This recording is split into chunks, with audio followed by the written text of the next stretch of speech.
wa biha yurzaqun. Karena keberkahan zikir itulah mereka dapat rezeki. Batinnya tenang, zahirnya berkepunyaan. Tapi bedanya ahlud dunya dan ahlul akhirah. Kalau ahlud dunya dia zikir untuk rezeki, namanya jalbur rizq, menarik rezeki.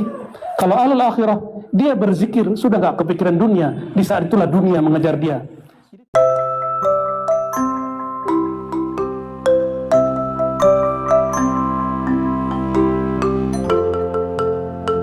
Qala ta'ala fa idza qadaytumus salata fadhkurullaha qiyaman wa qu'udan wa 'ala junubikum. Jika engkau telah selesai salat, maka berzikirlah kepada Allah baik berdiri, duduk ataupun tidur. Itu disebut zikir hal, ya. Bahwa ini unik. Kamu selesai salat, tetaplah berzikir meskipun di luar salat. Itu yang disebut membawa spirit sholat keluar sholat. Kalau sholat itu kan berdiri, ruku, lalu duduk, tawarruk, tasyahud. Itu aja. Jadi sholat zikirnya hanya di satu titik, cuma berbeda gerak. Sedangkan ayat ini mengatakan kalau selesai sholat jangan selesai zikir. Tidak ada namanya saya telah berzikir. Itu konsep yang keliru. Jika ada orang mengatakan saya sudah zikir Buya, saya sudah zikir Ustadz, saya sudah zikir, tapi kok masih gelisah? Ya salah ente sih, zikirnya udahan. Zikir mah gak ada udahannya. Fa idza qadaytumus shalah, kalau selesai sholat, zikir dilanjut. Baik berdiri, duduk ataupun tidur. Nah itu yang mahal, zikir lagi tidur. Itulah asrarnya para aulia, tidurnya zikir. Antum gimana? Maka para masyayikh kita tidurnya wirid. Kalau tidur kita hizbul akh.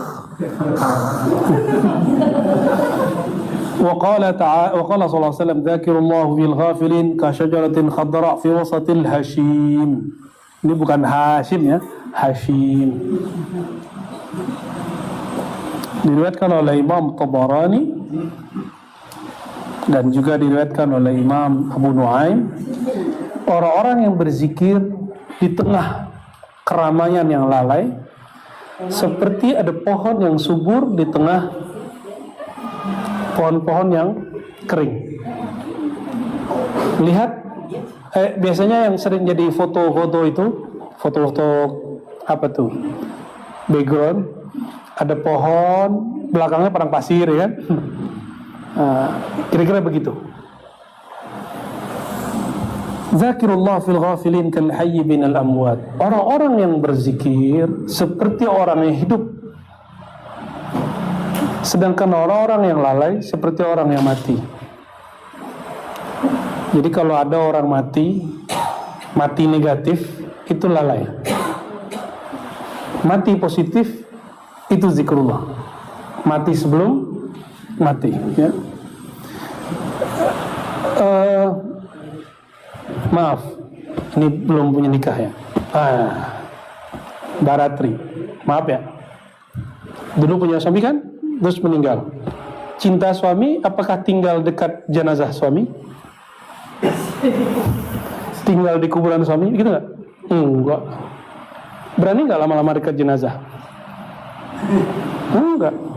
Cuma Sayyidah Aisyah yang cintanya hidup dan mati. Sayyidah Aisyah itu di hujrah Nabi, lalu dikubur baginda SAW. Beliau masih tinggal di kamar itu, tidur sama kuburan, makan dekat kuburan, karena bagi beliau Rasulullah masih hidup. Dan beliau bermuamalah dengan orang yang sudah meninggal seperti bermuamalah dengan orang yang hidup. Dan ini dalil bagi ahlul haqaiq. Selama belum menikah lagi, itu seperti mahram. Hukumnya seperti mahram. Makanya beliau copot hijab ketika di dalam kamar. Jadi kalau masuk kubur jangan nggak pakai hijab, ya. Kenapa? Itu nggak mahram kalian itu. Ya, kalau yang laki-laki mah udah pakai, aman deh. nggak pakai sarung. Kolor hijau. Terus meninggal ayahandanya, juga dikubur di situ. Ayahandanya mahramnya bukan? Mahram. Maka beliau masih copot hijab. Ketika Sayyiduna Umar wafat, sebenarnya Sayyidina Utsman, Sayyidina Ali juga minta di situ. Tapi isyarat dari Rasulullah waktu beliau hidup, waktu Sayyidina Muhammad SAW dan Sayyidatina Aisyah masih bersama, sudah jatuh bintang. Bintangnya 3 jatuh. Bintang besar, lalu sedang-sedang.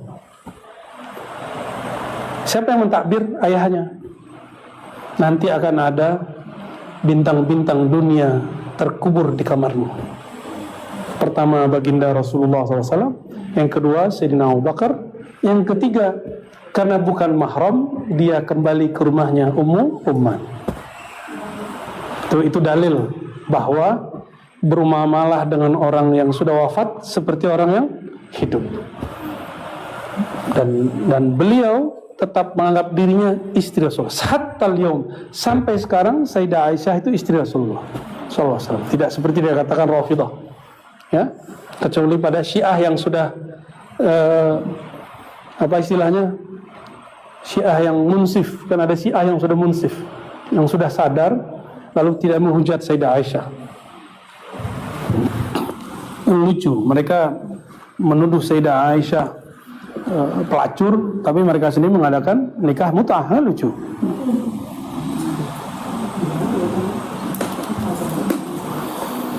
Ma jalasa qaumun majlisan yadhkuruna Allah Ta'ala illa haffat bihimul malaikata wa ghasyiyatuhumur rahmah wa dzakarahumullahu Ta'ala fi man 'indah. Hadis ini sahih, ya. Ada di Muslim, tapi ini versi Imam Ahmad sepertinya. Tidaklah suatu kaum, nah ini kita nih kaum, jalasa, duduk di suatu majelis. Majelis itu bahasa Arab yang kemudian diislamikan, diindonesiakan menjadi majelis persuratan rakyat. Bahwa ini bukti jelas bahwa negara ini sudah diislamikan oleh pendirinya. Dewan bahasa Arab bukan? Diwan, apa arti diwan? Bisa runtutan syair. Diwan juga bisa berarti kelompok, bisa juga berarti bangunan, bisa berarti macam-macam arti diwan itu. Tidaklah bermajlis satu kaum, nah itu terjemahan bebasnya, untuk berzikir kepada Allah. Yazkuruna, jamak atau mufrad? Jamak atau single? Ya, plural atau single? Yazkuruna, jamak, plural. Mereka sama-sama satu kaum berzikir kepada Allah. Nah, inilah dalil bahwa zikir jama'i masyru', masnun min sunanil Mustafa sallallahu alaihi wasallam. Bahwa berzikir jamaah adalah sunnah Nabi sallallahu alaihi wasallam. Jadi kayak kita tadi baca nama Allah, itu nggak usah dikhawatirkan lagi, ya. Apalagi yang nggak pesantren berani bid'ahin, ya, ngaca dulu.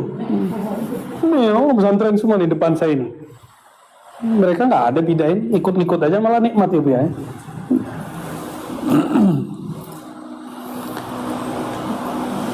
Illa haffat bihimul malaikah, malaikat mengerubungi. Makanya zikir itu walaupun tempat tadi panas terasa sejuk, walaupun badan saya lemas terasa kuat. Ya, apalagi itu paling pojok kan, yang ini dapat AC, itu dapat kipas angin, lah kita dapat keringat tuh. Tapi alhamdulillah, ya. Nikmat. Jadi zikir itu bikin hafat bihimul malaikah, dikipas-kipas malaikat. Wa ghasyiyatuhumur rahmah, diliputi rahmat. Rahmat punya siapa? Punya Allah. Yang disebut rahmat siapa? Rasulullah. Maka kadang-kadang beberapa antum zikir ketemu Rasulullah SAW, udah istiqomah aja, ya, nggak usah dipaksa-paksa mau ketemu Rasulullah. Nanti kalau haknya pasti ketemu.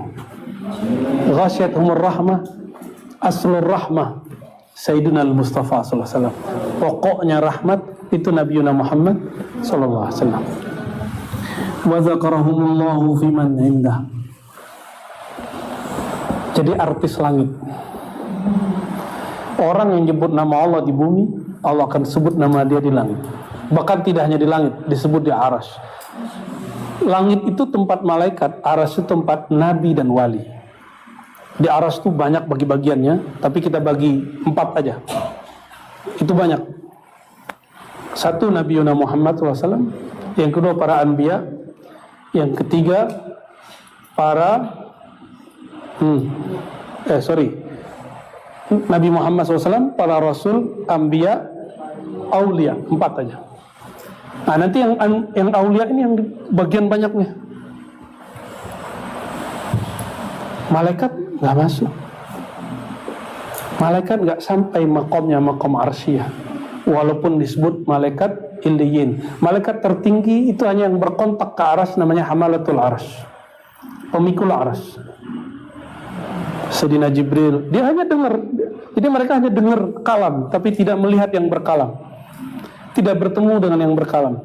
Yang boleh bertemu dengan yang berkalam cuma Sayyidina Mustafa sallallahu alaihi wasallam.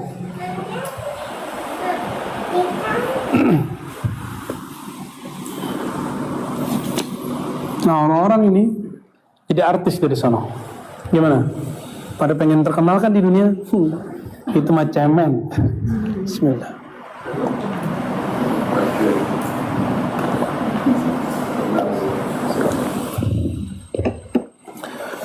Apalagi cuma terkenal di YouTube, apalagi cuma terkenal di TV. Nggak ada apa-apa, antum ada TV di langit. Mereka nonton semua tuh, nonton ke kita. Belum lagi formalitasnya, setiap hari ada yang lapor. Ada yang lapor, ya Rob, kami meninggalkan mereka, mereka sedang menyebut namamu. Allah lebih tahu, tapi formalitas laporan. Mereka lapor di Lauh Mahfuz. Masuklah daftar antum ke Lauh Mahfuz. Baru sampai Lauh Mahfuz, yang senang dulu. Ya, begitulah terus. Tapi ada yang menyebut nama Allah karena tujuan. Allah itu tidak perlu tujuan. Yang butuh tujuan itu yang belum sempurna. Allah telah sempurna, selalu sempurna. Maka dia mencipta tidak perlu ada tujuan. Tujuan itu untuk makhluknya. Jadi ayat wa ma khalaqtul jinna wal insa itu jangan dipahami Allah bertujuan. Bukan, Allah menciptakan kamu, tujuan kamu adalah untuk ketemu dia.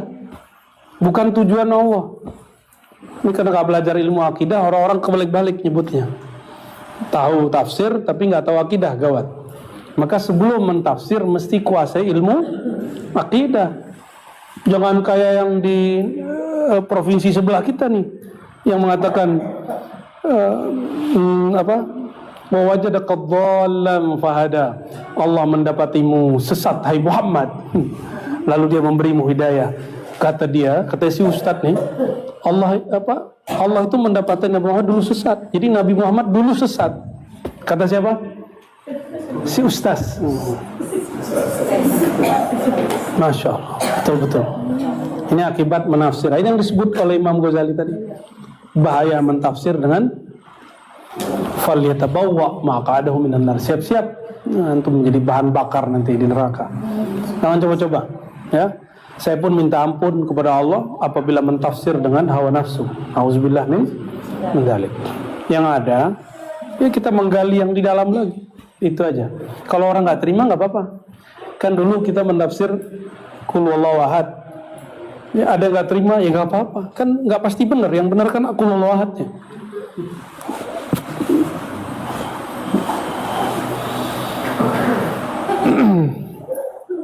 Ma qa'ada qaumun maq'adan lam yadhkurullaha ta'ala wa lam yusallu 'ala an-nabi sallallahu alaihi wasallam illa kana 'alaihim hasratan yaumal qiyamah.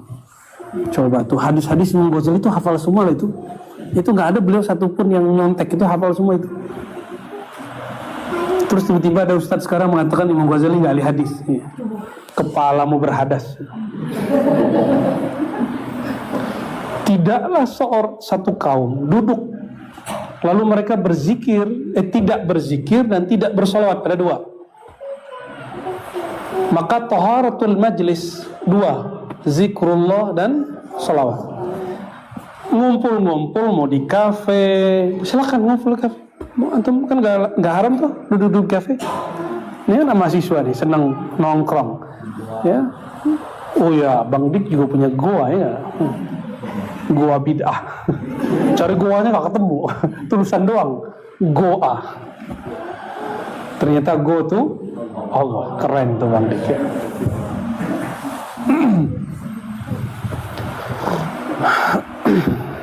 Orang-orang yang bermajlis lalu tidak membersihkan, tidak mengisi majelis yang dua hal, menyebut nama Allah, salawat ke Nabi sallallahu alaihi wasallam, kecuali hasratan, dia akan menyesal pada hari kiamat ya. Makanya kita setiap mau ngaji salawat dulu ya, jangan kemudian ngeluh apa sih turunnya, sengaja biar adem dulu.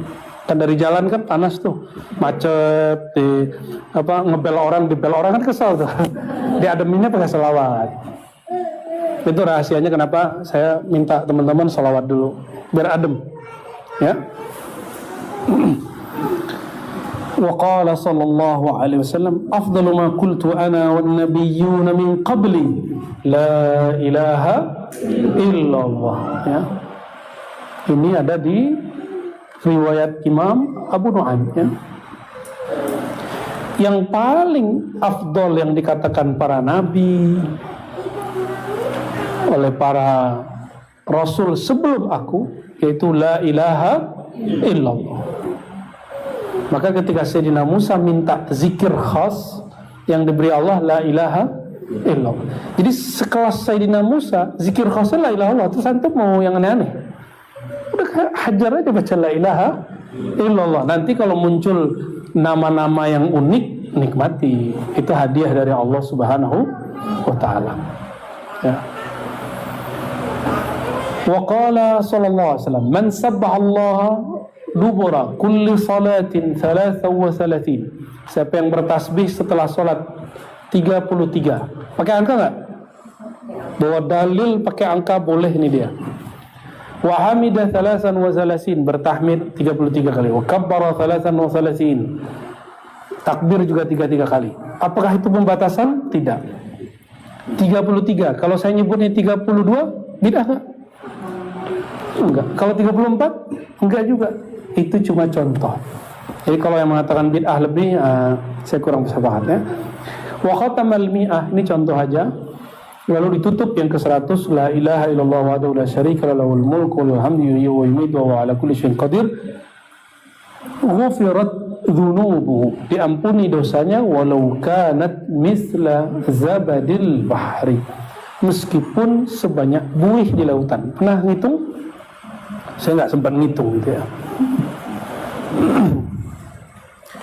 Beberapa guru kami mengatakan kecuali dosa besar. Dulu saya juga menganggap itu. Tapi setelah kita timbang-timbang dengan hadis-hadis yang banyak, ternyata kabiran kana aw saghiran, mau besar mau kecil, kalau kita tenggelam dalam lafaz la ilaha illallah, maka dosanya ikut lenyap. Jadi nggak usah khawatir. Kan kita nggak ada yang suci tuh. Saya juga nggak suci, antum juga nggak suci. Saya yakin ini wajah-wajah pendosa semua nih. Apalagi saya sendiri ya. Kita banyak-banyak baca la ilaha illallah. Leburkan itu. Nanti la ilaha illallah ini akan membakar dosa kita. Terbakar itu dosa. Makanya sebagian orang kalau zikir panas, Allah lagi bakar dia itu. Ya. Sebagian orang bisa menciumnya. Sebagian masyayikh bisa mencium baunya. Tapi kadang-kadang dia senyum-senyum aja. Ya. Oh, si anu lagi dibakar. Bahkan baunya dia tahu ini dosa apa yang dibakar. Antum udah fokus aja sama Allah kalau lagi zikir itu ya. Jangan takut nanti ketahuan. Kan ilmu batin ya. Allah yang batin yang ngasih tahu. Wa ruwiya anna rajulan jaa ila Nabi sallallahu alaihi wasallam. Tadi itu hadis Muslim ya.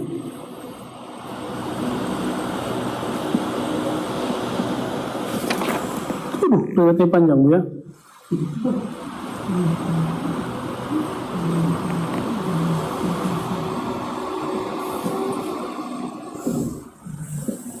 Apalah kita baca aja lah ya. Ada seseorang kepada Nabi SAW lalu mengatakan, ya Rasulullah, tawallat anid dunya. Dunia kok gak pernah datang ke aku. Wa qalat dhatu yadayya. Asetku sedikit, wahai Rasulullah. Nabung-nabung tapi gak pernah kumpul. Wa qala alaihi salatu wassalam, apa kata Rasulullah? Payah kamu ya. Aina anta min salatil malaika wa tasbihil khalaik wa biha yurzaqun. Ini dahsyat ini. Ini mau kaya kan? Tapi gak perlu ngarapin Allah kasih langsung. Gak perlu ingat-ingat itu. Zikir aja kerjanya. Zikir apa? Aina anta min salatil malaika. Kamu sudah tahu belum salatnya malaikat gimana? Tasbihnya makhluk dengan apa? Dan karena salat dan zikir mereka itu, Allah berkahi rezeki mereka. Malaikat tidak makan nasi loh. Dengan apa mereka kenyang? Kalau zikir. Itu sebabnya malaikat hadir ke majelis kita kalau orang lagi zikir. Di situ dia ada resto ribat. Di resto ribat setiap hari apa? Itu malaikat datang sekedar menyantap. Itu hari Jumat, ya jalannya. Alhamdulillah, makasih Bu Yasfi, Bu Aldomi, Dafirdaus, Ami Falah, ya.